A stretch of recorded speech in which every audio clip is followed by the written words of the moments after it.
తిరుపతి నుంచి ఇటీవలే పెళ్లి అయినటువంటిది, అదేవిధంగా ఈ వైఎస్ఆర్ కళ్యాణమస్తు కార్యక్రమంలో లబ్ధి పొందిన ఒక బెనిఫిషరీ తమరితో మాట్లాడదలుస్తున్నాం sir.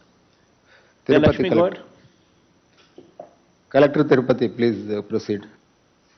Sir, good morning, sir. Lakshmi sir responding, sir. Thank you very much, sir, for this wonderful program, sir. Sir, Tirupati జిల్లాలో సార్ ఇప్పుడు 5వ విడతలో 433 జంటలకి సార్ 3,16,00,000 అమౌంట్ ట్రాన్స్ఫర్ చేయబోతున్నారు సార్. అలాగే ఇప్పటివరకే 4వ విడతలో ఇప్పటివరకే అయిన 4వ విడతలో కలిపి సార్ 2,035 మంది కుటుంబాలకి అన్ని జంటలకి సార్ సో మనకు 16,86,00,000 అమౌంట్ జమ చేసి సార్ సో వాళ్ళ తల్లిదండ్రుల కళ్ళలో ఆనందాన్ని నింపారు సార్. సో ఈ 2,035 జంటలు అయితే ఉన్నారు సార్, వాళ్ళందరి తరఫు నుంచి ఆనందాన్ని మీతో పంచుకోవడానికి సార్ ఈరోజు ఏర్పేట మండలం నుంచి భార్గవిమంతో ఉన్నారు సార్. తమ అనుమతిస్తే తనతో మాట్లాడిస్తాను సార్. ఒక్క నిమిషం లక్ష్మి. గురు బాగుండరు గురు, శ్రీశంభ తల్లి బాగుండరు తల్లి. Sorry Lakshmi, please go head. Thank you sir. నమస్కారం జగనన్న, బాగున్నారా జగనన్న? బాగున్నా తల్లి, థ్యాంక్ యూ తల్లి. బాగున్నానన్న. ఇలా నా పేరు భార్గవి, నేను కాట్రకాయలగుంట గ్రామం, నేర్పేడు మండలం, తిరుపతి జిల్లా నుంచి వచ్చాను. ఇలా ఈ కళ్యాణమస్తు కార్యక్రమం ద్వారా మిమ్మల్ని చూడడం, మీతో ఇలా మాట్లాడడం చాలా ఆనందంగా ఉంది. ఒక నిరుపేద కుటుంబంలో ఒక ఆడపిల్లకి ఇంత సహాయం చేస్తున్నందుకు మీకు చాలా ధన్యవాదాలన్నా. నేను ఎస్సీ కేటగిరీ నుంచి వచ్చానన్నా.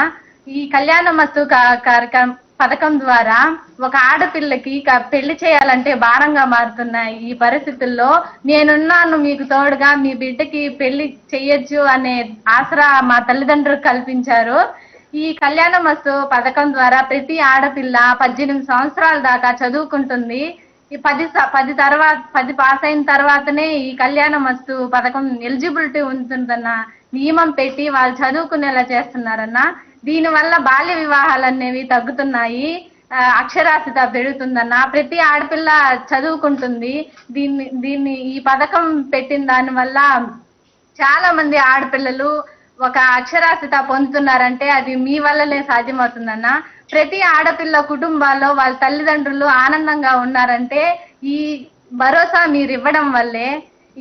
ఇలాంటివే కాకుండా ప్రతి ఒక్క పథకాలని మీరు ప్రవేశపెట్టడం వల్ల చాలా మంది పేద కుటుంబాల్లో ఆనందంగా ఉన్నారు. మా కుటుంబంలోనే చూసుకుంటే మా అమ్మగారికి చేయూత, ఆసరా, 0 వడ్డీ, నాన్నగారికి రైతు భరోసా, ఈ పథకాలన్నీ వచ్చాయన్న.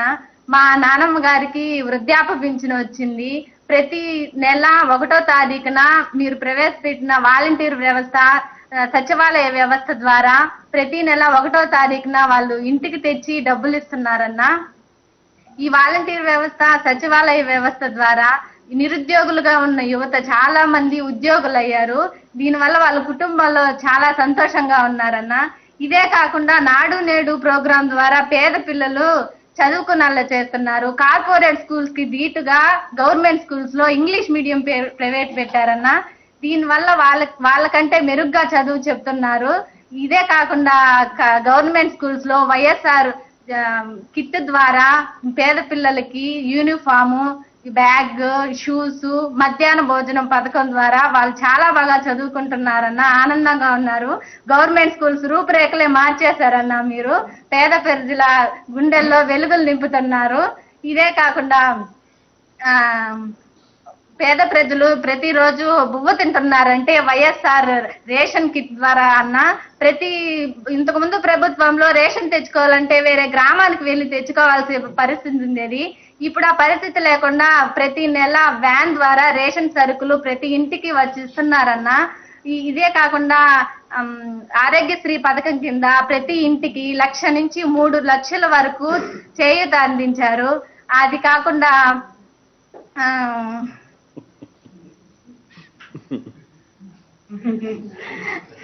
ఇలాంటి పథకాలన్నీ మీరు కొనసాగించాలని, మళ్ళీ మీరే సీఎం గా రావాలని మనస్ఫూర్తిగా కోరుకుంటున్నానన్న. ఈ చిన్న అవకాశం ఈ కళ్యాణమస్తు పథకం ద్వారా నాకు దక్కినందుకు చాలా ఆనందంగా ఉందన్న. ఇలాగే మీరు మళ్ళీ కొనసాగాలని, మళ్ళీ మీరే సీఎం గా రావాలని మనస్ఫూర్తిగా కోరుకుంటున్నానన్న. జై జగన్, జై జై జగన్. థ్యాంక్ యూ తల్లి, బాగా చక్కగా కూడా మాట్లాడారు. థ్యాంక్ యూ తల్లి, ఆల్ ది బెస్ట్ అమ్మా.